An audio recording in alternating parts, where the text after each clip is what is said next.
যারা নেটে আমাদের বিরুদ্ধে দিন রাত লিখছে, কোট করে ছোট ছোট বাক্যগুলি লিখে জাতির সামনে পেশ করছে, আমি তাদের নাম নিনে আমি তাদেরকে মনে করি এরা ইতর শ্রেণীর মানুষ। তোমাকে আল্লাহ বিদ্যা বুদ্ধি কিছুই দেয়নি। তুমি যদি কিছু জানো কোরআন হাদিস, সেটা মানুষকে বলো।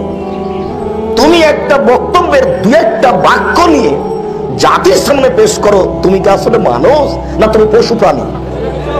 আসলেই কি তুমি মানুষ না তুমি মুনাফিক? তুমি ইতর শ্রেণীর মানুষ, তুমি নোংরা শ্রেণীর মানুষ, তুমি থার্ড পার্সেন্ট মানুষ, তুমি বেপরোয়া মানুষ, তুমি বেহায়া মানুষ, তুমি জ্ঞানহীন মুক্ত মানুষ। আল্লাহ তোমাকে বোধোদয় দেয়নি, তোমাকে আল্লাহ বিদ্যা দেয়নি, তোমাকে আল্লাহ বুদ্ধিও দেয়নি।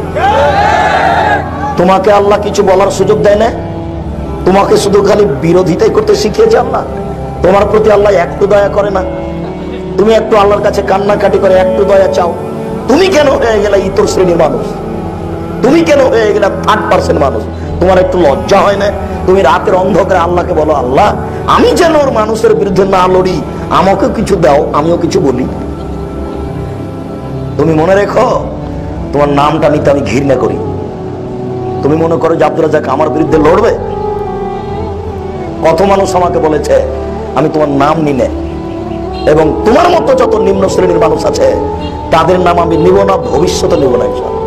আমাকে আল্লাহ ওই কাজেই লাগায়নি। আমি 26 বছর থেকে মাঠে আছি, 26 বছর থেকে একই রকম বলে আসছি। যতদিন আল্লাহ হায়াতে রেখেছেন এই মাঠে, ততদিন আমি এভাবেই বলবো ইনশাআল্লাহ।